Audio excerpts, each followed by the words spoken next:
충남의 알프스라 불리는 산촌마을. 마을 외곽에 새로운 집이 하나 생겼습니다. 아주 풀 때문에 이거 뭐 아주 풀고의 전쟁이요, 풀고의. 알프스 마을에 네, 귀촌한 지 요거 올해 보이는 4년째인 최석종 씨입니다. 이게 뭐 한 100여 평 되겠죠, 뭐 최소심 뭐 양쪽에. 근데 이제 저쪽도 작년에 이제 50대부터 텃밭을 기르며 살고 싶었던 전원 생활의 꿈. 70이 다 돼서야 그 꿈을 이뤘습니다. 정원만 좀 심고, 그러고서 이제 정원 마냥 이렇게 노년에 여유가 있는 삶. 이렇게 꾸며서 좀. 참외 하나 보여드릴까? 어릴 적 추억을 떠올리며 참외도 길렀습니다.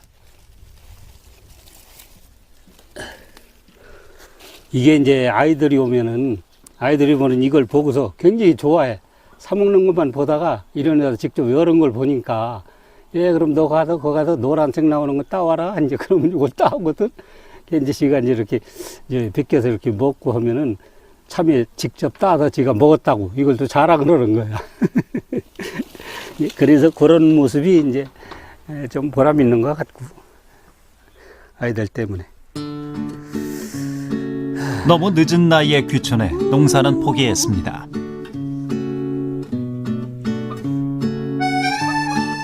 하루 일과 중 유일한 소일거리는 닭의 모이를 주거나 채소밭을 돌보는 것이 전부.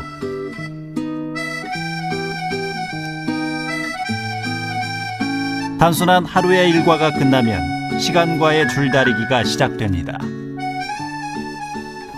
겨울 되니까 해도 일찍 지죠. 굉장히 또 여기 뭐 해만 떨어지면 아주 완전히 그냥 요즘도 선선해요.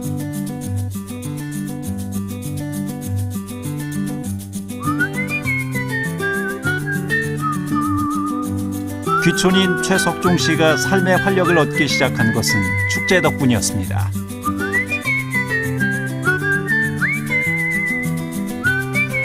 매년 겨울이면 15만 명 이상 찾아오는 어른 분수 축제에서 일거리를 찾았습니다.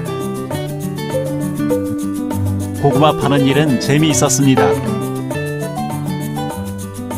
사람들과 만나면 활력을 얻었습니다.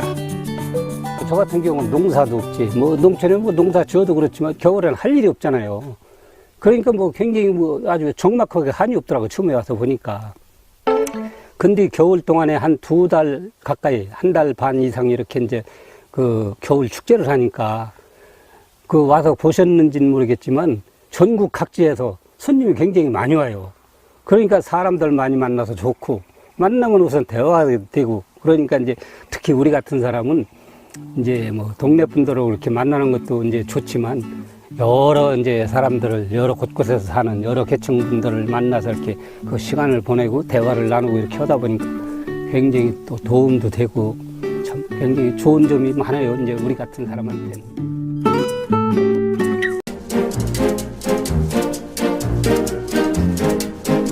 질갑산 정상 아래 자리한 알프스 마을.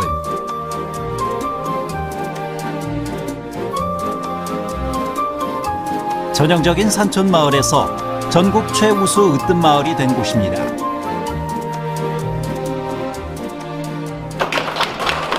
미원서 오셨다고 해서 미원?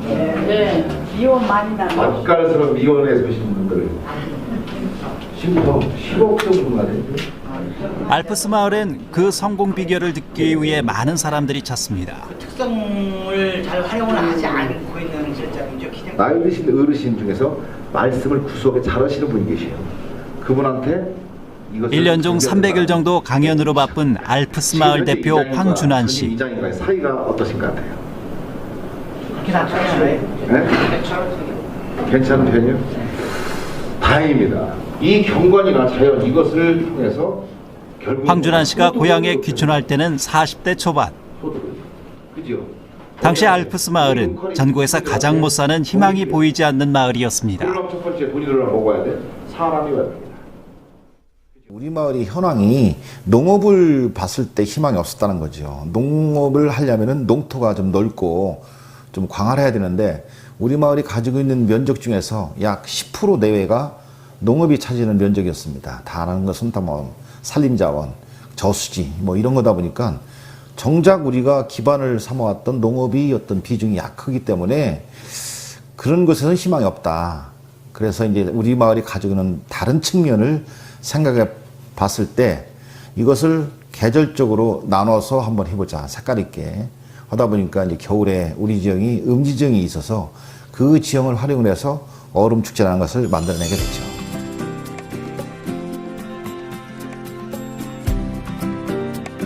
지형과 기후의 불리함을 오히려 장점으로 살려 기획한 얼음 축제. 결과는 대박이었습니다. 물을 뿌려 얼음 분수를 만들었고 하천에 물고기를 잡아 축제를 치렀습니다. 어느 누구의 도움 없이 주민들의 힘만으로 축제를 성공시킨 것입니다. 얼음 축제가 끝난 자리엔 조롱박을 심기 시작했습니다.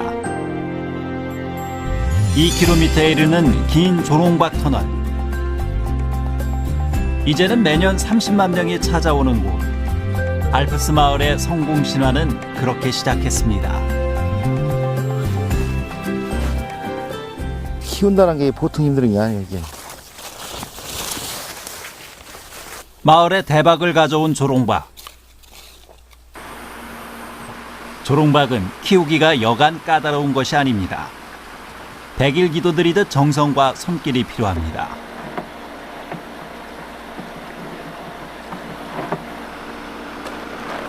이제는 성공한 마을의 대표지만 황준환 씨는 아직도 조롱박을 관리합니다.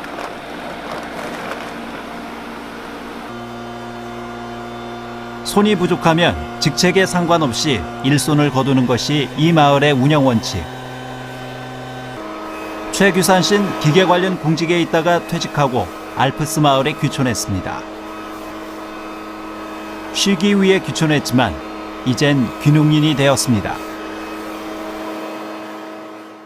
저희도 단lang함이 있어가지고 쉴 목적으로 내려왔는데 막상 내려와서 보니까 시골에서 혼자 살 수가 없어요. 여건이 주위 사람과 어울리고 같이 어울려야지 이렇게 놀러 다니고 여행 다니는 것도 한계가 있더라고요. 제가 그래서 이 마을 영농자로 일을 하다 보니까 몸도 좋아지고 규칙적인 생활을 하니까 또 소득도 생기고 애들이고 뭐 손주들한테 잘해줄 수 있고 또 주위 서비스 산업이다 보니까 손님들이 많이 와가지고 많은 대화 하다 보니까 참 마음도 밝아지고 모든 여건이 이렇게 좋아지는 겁니다, 자체가. 위에 이래요. 위에 뽑아줘요. 일하면서 즐거움을 찾은 최규산 씨. 어떻게 제대로 돼야지. 이게 박이 박을 보며 자신의 삶을 되돌아봅니다. 사람 사는 것도 조롱박과 다르지 않습니다. 그다음에 박잎을 삶아가지고 고기를 싸먹던가 이런 것도 합니다. 갑자기. 예, 박 자체가 영양이 풍부하기 때문에 아주 좋습니다. 되게. 박잎 냄새 맡아보세요. 냄새.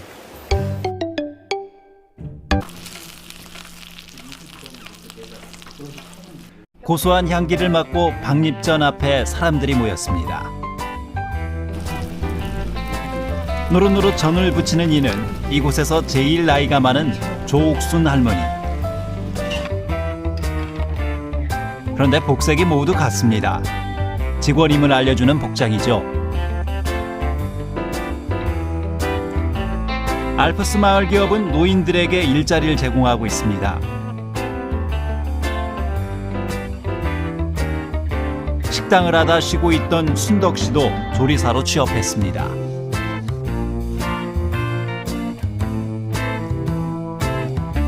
고향 마을로 4년 전 귀촌한 갑춘 씨도 생애 첫 직장을 얻었습니다.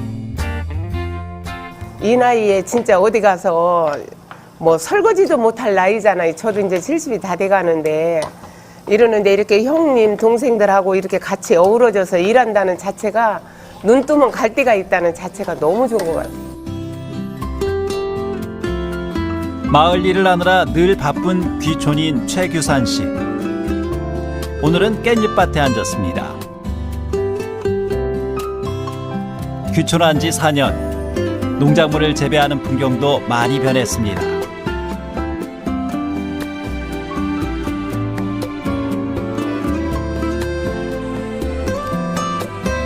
달의 농사를 짓고 있는 황인세 씨는 마을 축제 덕분에 큰 덕을 받습니다.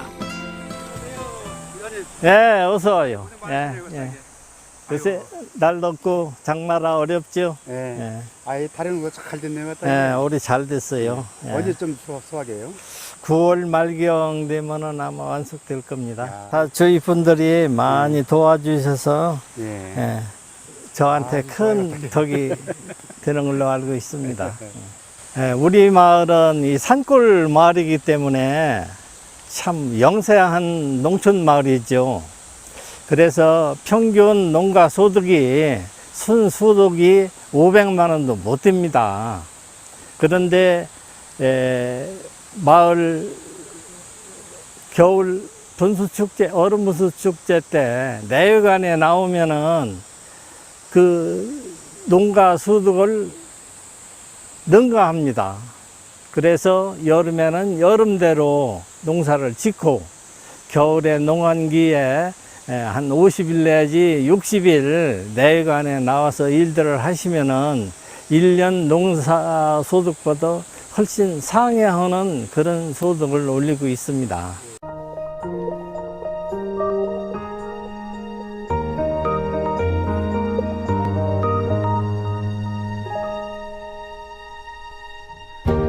알프스 마을의 꿈이 담긴 뷰티센터. 박을 재료로 화장품을 만들고 체험하는 곳입니다. 그동안 마을에 특산품이 없어 농산물 가공은 못하고 있었습니다. 하지만 이젠 2차 가공과 3차 서비스가 어우러져 완전한 6차 산업을 시작하게 됐습니다. 사계절 축제를 겨냥해 수십억 원을 투자했습니다. 위험 부담이 커졌습니다. 마을의 미래가 걸린 사업이라 머리를 맞대고 있는 조합원들. 귀농 귀촌인들이 마을 사업을 주도하고 있습니다. 저희도 이제 1년에 3번 축제를 하고 있었는데 여름 축제나 겨울 축제나 마찬가지예요. 하늘이 7, 80% 자원입니다. 이게 날씨가. 특히 겨울 축제 그 소득이 우리가 한 80%를 차지하는데 날씨가 맑거나 요즘 뭐 어떻게 따뜻해지잖아요. 온난화돼가지고 그러면은 눈을 받을 수 없잖아요. 그러면 입장료를 못 받으니까 소득이 확 줄어들거든요. 근데 앞으로 이런 게 계속 반복이 되니까 이런 걸 대처하기 위해서 우리가 사업을 다과해가지고 소득을 창출하기 위해서 화장품도 하고 뭐 체험도 하고 여러 가지를 아이들을 짜가지고 좀 추진하고 있는 거죠. 제가.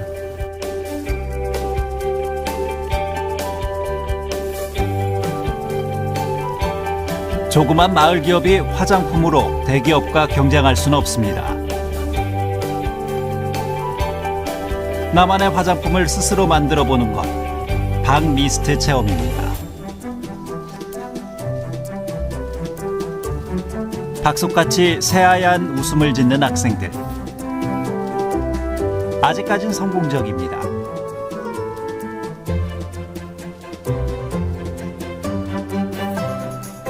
박미스트 체험은 연중 관광객을 유치하고자 시작했습니다.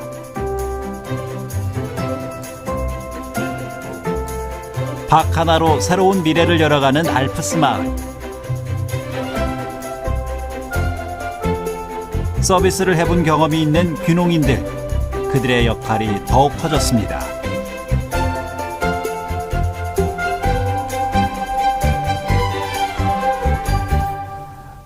우리가 이제 체험이라는 것은 서비스거든요. 사실은 3차 산업을 어떤 최첨단을 갖는 그런 것인데 우리 농촌에 계신 분들이 그런 것을 여지까지는 우리 체험마을의 역사가 좀 짧잖아요. 우리 뭐 외국의 사례는 몇십 년, 몇백 년 됐는데 우리나라는 기껏 뭐 20년 남짓 되는 그런 짧은 역사이기 때문에 이제 도입이 단계이기 때문에 더 힘듭니다.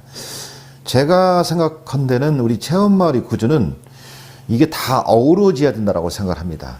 우리 농촌에 사시는 분들이 가지고 있는 재능이 많으시거든요. 사실은. 그래서 뭔가 이 종합 예술가의 어떤 마음을 가지고 마을을 이끌어 가야 되지 체험이라는 것 하나를 단순하게 접목을 해서는 이 소도로 지켜질 수는 없어요. 우리 농촌에 가지고 있는 어떤 다원적인 여러 가지 기능을 잘 혼합하고 믹서를 하면은 좋은 작품이 나올 것이다 이렇게 생각을 합니다.